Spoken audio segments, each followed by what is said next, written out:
Is it me, or does it seem like all of my timelines for Pokemon have been filled with low supply, people complaining about low supplies, people stealing, scalpers, GameStop gouging, and pretty much every possible fear or hate-based topic you could think of for the hobby in excess. Just my entire timeline has been hijacked by negativity, and I'm not going to say that this content hasn't popped up in my timeline before, like last year, before things really popped off for Pokemon, but I think we're kind of reaching a new point, and it's a breaking point for the hobby, where a lot of negativity has turned people off from the hobby, and I think creators have a big part to play in that. And it's gotten to the point where people are literally quitting YouTube. People are quitting creating content because of the atmosphere currently in the Pokemon TCG. And that's what I want to discuss today. Rob Burns recently quit. He made a goodbye video that we're going to be dissecting a little bit to kind of get a better understanding of maybe what other creators are experiencing and other fans and collectors in the space are probably also feeling certain ways about the hobby. So let's take a look here on what Rob cooked up for his last video. So this is Rob Burns. For those of you that don't know, Rob Burns is a Pokemon investor, really wholesome dude, very straight arrow type of dude, says it how it is, and tries to see both sides of the spectrum whenever there's a topic or conversation at hand. And a lot of people are devastated. I mean, just devastated. If you haven't watched any of his videos, you know, he still has his YouTube channel up. Grace yourself with maybe some of his last few videos. I think the further back you go, you'll probably get a better sense of who Rob Burns is, because over time, you know, the narrative might have shifted a little bit, and that also has a big part in why he decided to quit as well, because it was starting to affect how he approached making content, right? But without further ado, let's dive in here. Hey guys, welcome back to Rob Does Pokemon, and welcome to the last ever Rob Does Pokemon YouTube video. This is not a joke, okay? I'm not making this video for clicks. I'm not gonna pop up halfway through and say, gotcha, I'm sticking around after all, guys. I was just fooling you, no. This is my last ever YouTube video. It's the last one I'm gonna make, and I'm making this video for a few reasons. Number one, I wanna say goodbye properly to the core group of people that follow this channel, because you guys are amazing. You follow the lives, you leave likes, no matter how bad the video is, you leave your comments. And I really appreciate that. Genuinely, I want to say goodbye and thank you to you guys and give you an explanation as to why I'm leaving. Number two, I need some closure on this, okay? I could just ghost everybody and say nothing, right? And people wonder where I've gone, but this channel has been a lot for me. I've poured so much energy into it over the last year and a half, I guess 2 years if you count Instagram as well. And it's cost me relationships to my family. It's cost me, you know, some aspects of my relationship and my marriage and friendships. And I need to say goodbye to it in the right way. So there's that. So I'll let you guys know what's going on with me, and then I will give you my thoughts on where So first thing, I guess let's play it out a little bit more, just a little bit. the Pokemon investing and market niche is at, and you know how I think it really needs to change. So firstly, guys, things came to a head this week on a stream I joined with the Poke Office. We interviewed Cool Trainer Ryan, that was the guest, and Cool Trainer Ryan's awesome. He didn't do anything wrong. He's a really cool guy. I think he liked and enjoyed the stream, and some of you guys seem to like it as well. But anyway, Pokeball came on at some point. That was great to meet Pokeball, to meet Sean, and I think Pokey was in there too. But I haven't gone back and rewatched it because I got so horrifically drunk on this stream that I ended up passing out on the floor. I threw up violently into a cardboard box and I slept next to that box until my 3-year-old woke me up at about 7 o'clock in the morning, screaming and needing my help. And I was unable to help her because I was so hungover and still drunk and sick. And guys, I haven't been that drunk since I was like 20 years old, since I was... So something I kind of wanted to note here, right, is at the very beginning of the video, he talks about how, you know, his relationships are straining and they're starting to fall apart. And I made a diagram here. You know, I've watched the video a couple times over, and, you know, I could identify with a lot of what he was talking about. Because I've experienced these things being a business owner in the Pokemon space, and previously, you know, I could totally identify, and being a creator as well, with some of the things that he is going through. And so whenever you have a passion and you pour a lot of time into it, usually relationships, especially if you're the type to hyper focus or you have an addictive personality, you will tunnel vision and everything kind of goes to the wayside. And it's not that the other things aren't important. It's that whatever it is that you're pursuing, that you're focusing on, oftentimes is just all you can think about, right?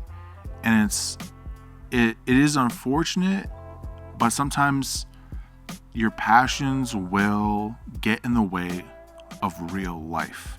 And I think that is a big key point to take away here as we continue watching is, you know, tunnel visioning isn't bad. It's just in excess.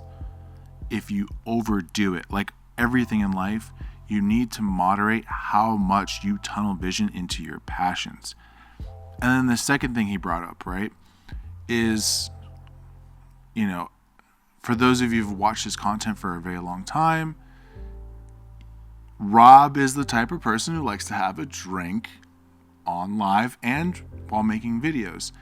And, you know, as somebody who is 8 years sober and has dealt with alcohol addiction and other types of addictions, you know, I've sought out professional help for it and still have the maintenance plan to prevent me from sliding back into those things.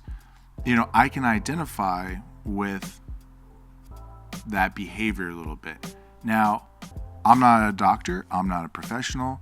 I can't diagnose another person as an addict or an alcoholic.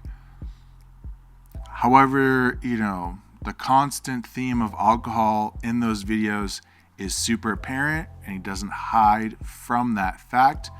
Now, whether or not that is an actual problem is unclear, right? There's definitely some details missing here. However, I think getting, from what I understand, plastered during a live stream with other guests that aren't exactly like your closest friends per se, but, you know, just acquaintances, and getting violently sick, you know, it's concerning. And that could also play a part into why he is taking a break. But obviously the relationship is probably the number one thing, since that is what he led with. And I think oftentimes too is like people can spin, you know, narratives about a certain event to kind of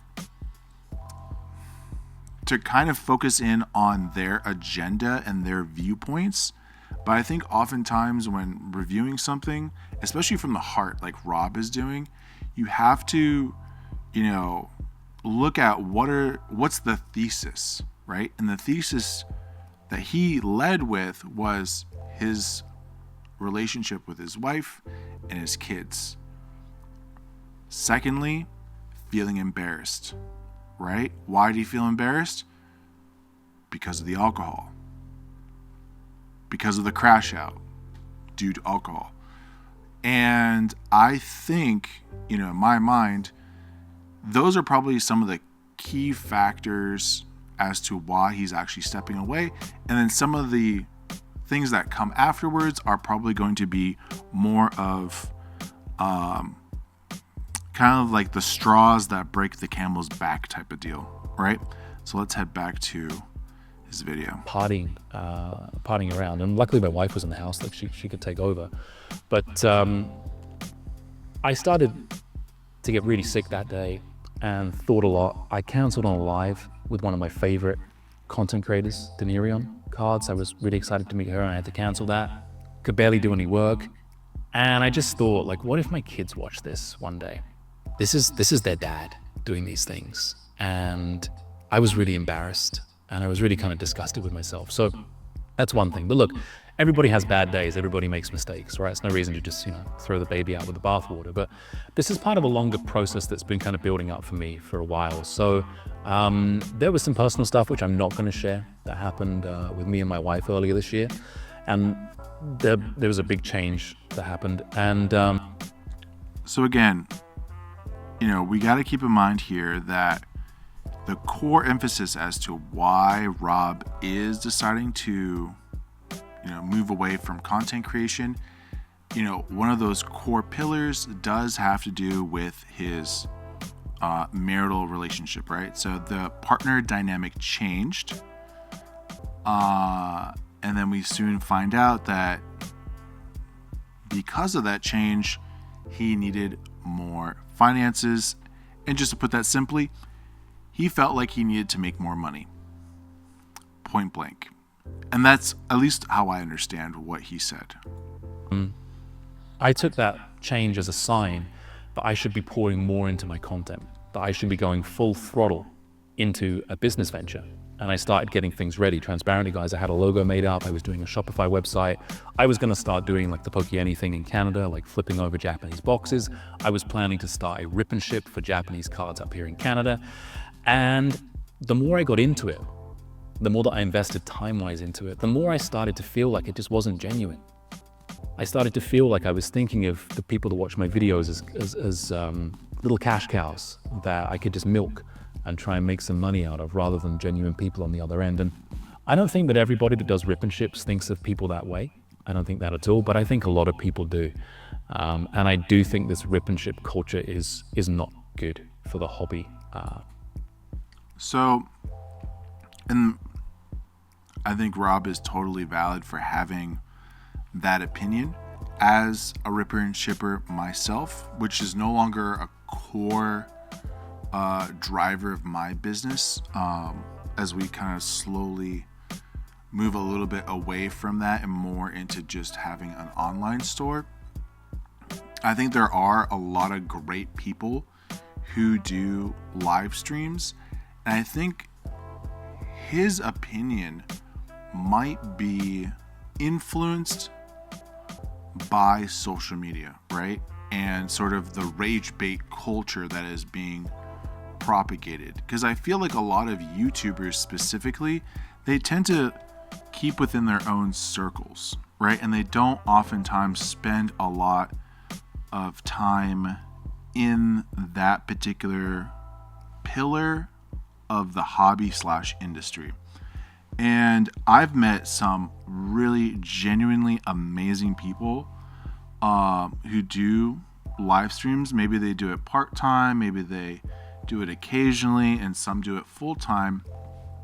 And I tend to gravitate to the ones who just feel very genuine, right? And then they want to bring value. And yes, if you're doing it full-time, money is a component. It is how you're able to pay the bills. But I think if you're able to balance that in a way where you're providing value and you're providing an experience, not exactly apples to apples, but you could make a meal at home, or you could go out to a restaurant and have a waiter serve you. Could you have cooked the food yourself? Absolutely. But you don't always want to cook a meal for yourself, and you want to have an experience, And I think that's roughly what ripping and shipping, at least in my mind, looks like. Now, could that rip and ship restaurant source their product unethically? Absolutely. Could they make it more difficult for people in their community to access product, groceries, Pokemon packs, if you will? Absolutely. And I think that in of itself is a core issue currently, especially because it's exacerbated. It is stressed because supply is hard to come by, generally speaking. This isn't the case everywhere, but generally speaking, it is. And rip and shippers are also kind of competing for that same supply that regular fans in the hobby are wanting a piece of as well. And I think the core thing to kind of, maybe not the core thing, but something I would like to add to that conversation, is yes, the ripper and shippers are not making it easy. The investors are not making it easy. Heck, even fans who buy 10 ETBs and they rip it all to themselves,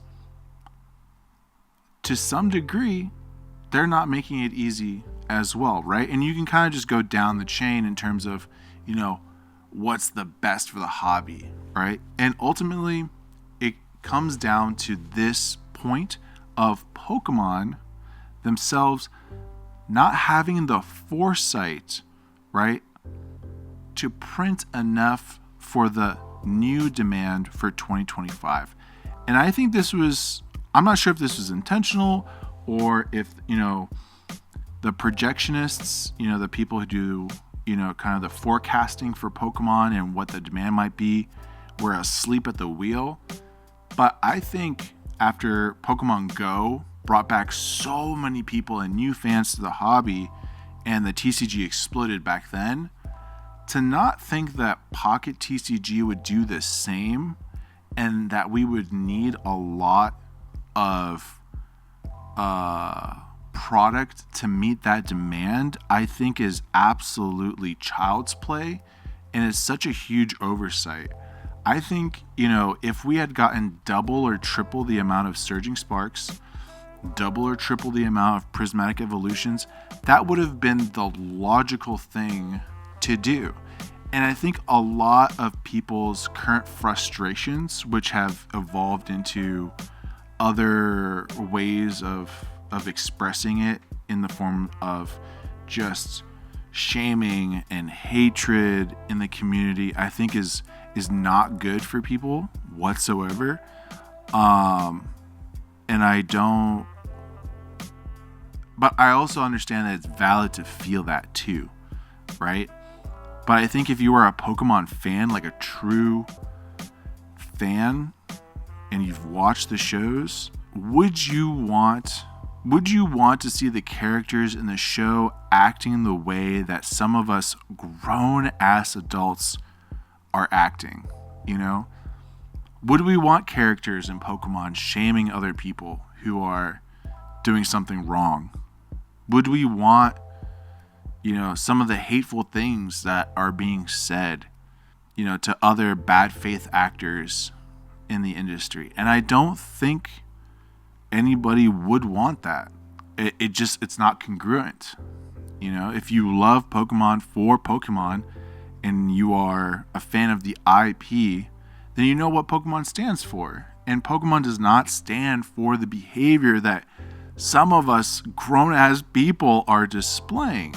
Before I decided to make this video today, I was typing up, several paragraph replies to some of the rage bait videos, and I realized I was getting sucked into it. I was getting sucked into being mad about something I have no control over.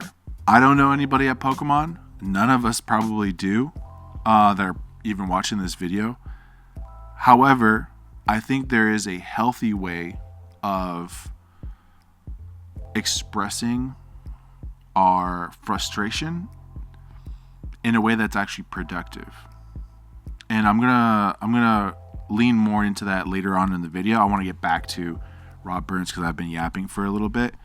But I think there is a healthier and more productive way of going about expressing our current frustration with print supplies. From my standpoint, I'm not into it. Okay, that's not something I really want to do. And only by going down that road did I kind of discover that if I did that, I feel like I would be exploiting the fan base. So I pumped the brakes on that pretty hard. And honestly, guys, the content niche overall for Pokemon investing feels extremely toxic. It feels extremely played out. It feels like people are exploiting the fan base quite often. And I look at some of the top performing creators in the space. I have nothing against Rudy. I think Rudy's great, but I don't know. So to that point, right? He is now being faced with sort of this internal conflict. He's got the money motive, aka the survival motive. He wants to make money. However, it conflicts with his moral motives, right? His values, which is why he decided not to go through with the ripping and shipping. And so he goes on to talk about like other content creators in the space who maybe don't have the same conflict internally. I want to be that guy. I don't want to be that guy. It feels like a lot of guys in the space want to be him. They're just doing everything they can to emulate Rudy from Alpha Investments. He doesn't give a shit about Pokemon. And I don't think that's cool. It's not something I want to be doing. And, you know, it's like this card's up, this card's down, like a couple of bucks, like, you know, the reprint thing right now. You had people telling you, prominent YouTubers in the Pokemon investing space, telling you things aren't going to get reprinted. There's no way they can do it. Pokemon can't reprint everything. And now here they are, reprinting everything. Like, it just feels disingenuous to me. It feels very disingenuous. And I feel like I started the channel to give people advice, to try and help people out. And I don't feel like I'm doing that on my videos. I feel like I'm just chasing clicks and views and trying to give people what they want. Like, I look at the recommendations YouTube Analytics gives me and it says, make a video telling people the best singles to buy as an investment right now. Well, I think singles are fucked right now, guys. I think there's huge market manipulation happening. And hey, maybe stuff goes up, maybe it goes down, but I don't want to give people that advice. But so again, back to the moral conflict, right? I think Rob is definitely making the right choice by taking a break to reassess what he actually wants to do in this space. Because over time, I think people, whether it's later on in their content creation or very early on in their content creation, will emphasize or focus so heavily on the metrics and the views, and they'll do whatever it takes, and they will literally just copy and pasta each other. There are very few channels that offers something unique in the hobby, and once they do, there's like 50 other people that will just copy and paste that methodology and make that their whole thing. And I think experimenting when you first start creating content is important, right? Copying other people is important to understand what it is that you really want to do, but eventually being original and carving out your own niche is the way to go in order to provide value. However, I feel like a lot of people in the hobby, content creators, are focusing on what drives the most engagement, and what's driving the most engagement right now and always has since like the dawn of Facebook is rage bait, is conflict, things that will elicit a very strong emotion or reaction. And I don't think that is good for the hobby. I don't think it's good for the upcoming generations of collectors, you know, and the sooner we can go back to a more balanced landscape of content, I think is a lot better. Will content creators probably see a slight decline in views? Yes. Will will people's AdSense revenue scale back a little bit? Of course it will. However, I think if you really are about providing value and making the hobby a better place, minimizing the negative narratives in content is super important. Now, there are some people who that is their whole thing. That is their whole thing, their whole shtick. They point out scams, they point out conflict, and that's all they like to do is they like to tunnel vision on that negativity. And I think there is a time and a place to do that. However, I just don't feel like I think ultimately that type of content, and this is just my personal opinion, and I'm not saying this is, how people need to run their channels, but I think is a net negative. Yes, you become more aware of what the scams are. Yes, you maybe see who's right and wrong, and you won't repeat those mistakes down the line. Yes, but ultimately, I think it creates a space where if that's all that creators are focusing on is the negativity, it ultimately creates a place where there's no trust, there's less passion, there's greed, people focusing on greed and hatred and shaming and on all of these really just unsavory topics. And I just don't think it's a good thing to focus on. But ultimately, I think people are also stuck in this trap where if they try changing their content up and they see that the views go down and the engagement goes down, then they don't get that dopamine reward. You know what I mean? They don't feel good. And I think a lot of people are slaves to the engagement that they get. And guys, it is not that deep, especially y'all who have full-time jobs and don't need to make content like that. Like you can make an effort to provide a different type of value that is a net positive to the hobby. And but anyways, let's hop off the yap session, get back to Rob here. People are getting clicks doing it, and good for them. I wish every content creator all the success in the world. I wish everybody all the success in the world, but it just feels like rage bait does the best. It feels like a great chunk of this audience are angry and sad, and that makes me feel sad. It's not the energy I want to put out into the world. It's not what I want to do. So there's that. So where are we at? We are clout chasing, right? And rage bait versus passion. And I think Rob fully understands that what he wants to provide is value to the hobby. And he doesn't want us to come to clout chasing, right? Doing anything it takes to get the views. And I deeply, deeply respect him for that. And it's the reason why I've loved his channel. I think I stumbled upon his channel maybe before he hit 1,000 subs. And I was absolutely engrossed in his content. I absolutely love his content. But I agree. Rage bait, it just elicits a certain type of response that gets the most views, and it's very hard to break out of that mold. There are still ways to break out of that mold, but it requires a lot of work. And I think oftentimes people will go to the easiest thing, and that's to piss people off and get them to engage that way. But something I will say is living a life and making content constantly about that, it just feels like a very sad way to live life.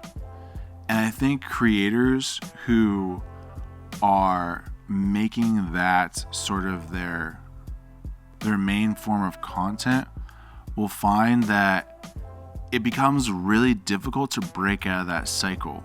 Because when you do actually want to talk about something else that isn't controversial, nobody cares. Nobody wants to watch it because they followed you for the conflict. Now, there are some people who literally just live off of conflict. You know, if you know, you know. You know, and for me, I couldn't, you know, I just feel like I wouldn't be able to live life like that. And I think there's going to be a lot of, a lot of creators that are coming into the space right now who are focusing on that.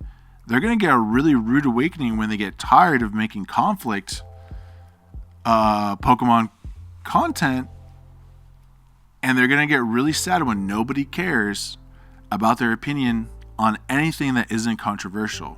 And it's going to get old really fast, especially when half of the hobby inhabitants who are buying stuff right now drop out and move on to something else. Because that's always what happens, is like you have your core fan base who were here before the boom in a bear market. Then you get twice as many people coming in when things get hyped up, usually a new game drop or an app or whatever. And then half of them drop off the face of the planet and never come back to the hobby. And then half of them stay, and then, it's just ebbs and flows. There's waves to it. And I think when the wave kind of crashes down and things quiet out after this, hype cycle, I think a lot of those creators are going to disappear. And they're going to get a really rude awakening that conflict cannot carry. I don't think conflict can carry a channel, at least not for most people, because it gets tiring really fast, and you need to have a very specific type of personality, like Opossum Bud, that thrives on conflict. And I think your general content creator cannot thrive on constant conflict.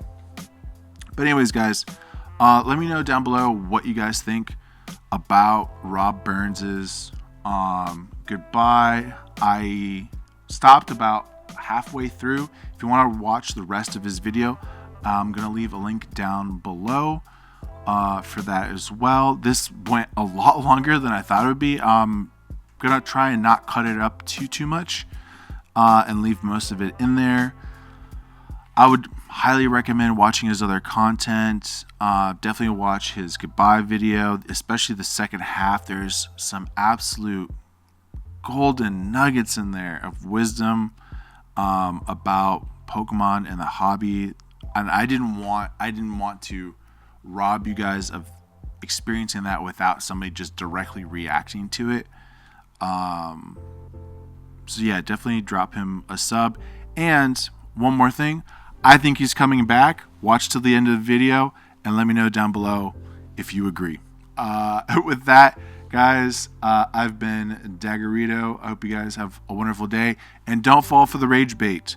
Oh, and if you want to complain, at Pokemon International or at the Pokemon Company, and let them know, like, hey, I got empty shelves here. At them on Twitter, TikTok, wherever it is you post, and let them know, like, hey, print more Pokemon. # print more Pokemon.